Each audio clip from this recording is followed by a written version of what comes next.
Edukasyon para sa lahat. Yan ang idiniin ng Polytechnic University of the Philippines Open University System sa idinaos nitong kauna-unahang face-to-face classes para sa persons deprived of liberty o PDLs sa loob mismo ng Manila City Jail.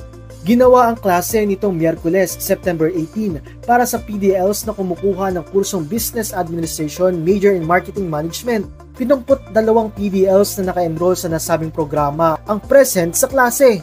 Plano ng PUP na ipagpatuloy ang ganitong mga session sa kulungan kasunod ng kasunduan nito sa Manila City Jail nitong July para bigyan ng pagkakataon ng PDLs na makapag-aral ng libre. Maliban sa nabanggit na Business Administration Major in Marketing Management, kabilang din sa inaalok na bachelor programs ang Public Administration, Human Resource Management at Entrepreneurship.